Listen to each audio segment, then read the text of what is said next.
હવે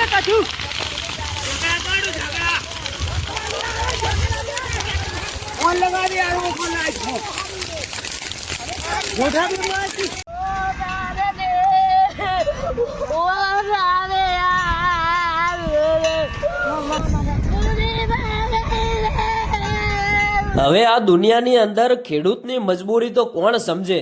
ખરેખર મારા ભાઈઓ, આ એક વિડીયો તમે પૂરો જોઈ લેજો. વિડીયો જોઈને ખરેખર તમારી આંખોમાંથી આંસુ આવી જશે. કારણ કે ભાઈ, ખેડૂત એક પાક પકવવા માટે કેટલી બધી મહેનત કરતો હોય છે. અને ભાઈ, જ્યારે પાકેલો પાક જ્યારે લેવાની સિઝન આવે અને ભાઈ અચાનક આવી ઘટના બને, તમે વિચાર કરો કે અમુક જગ્યાએ તો ઊભા ઘઉંની અંદર આગ લાગતી હોય છે, પણ આ ખેડૂતના ઘઉં ભાઈ વાઢેલા ઘઉંની અંદર આગ લાગી. તમે વિચાર તો કરો કે એ ખેડૂત ઉપર શું વીતતી હશે.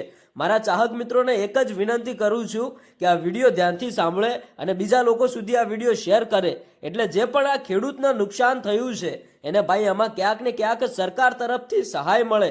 મારી તો ભાઈ એક જ માંગ છે કે આ વિડીયોને વધારે લોકો સુધી શેર કરો અને જે પણ ખેડૂતને આ નુકસાન થયું છે એને ભાઈ થોડી ઘણી સહાય મળે, અમુક લોકો એમને સપોર્ટ કરે.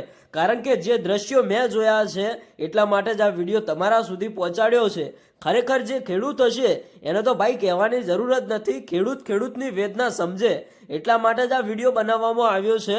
કારણ કે ભાઈ, હું એક ખેડૂત છું. હવે ખેડૂતની વેદના આપણે નહીં સમજીએ તો ભાઈ કોણ સમજશે? હવે ભાઈ, ઘટનામાં કંઈક એવું બને છે. હવે ભાઈ, ઘટનાની અંદર એવું બને છે કે આપણા ખેતરની અંદર જે ભાઈ લાઇટ નીકળતી હોય છે, જે લાઇટના વાયર, એનું ભાઈ શોર્ટ સર્કિટના કારણે આ બિચારા ખેડૂતના ઘઉં બળીને રાખ થઈ જાય છે.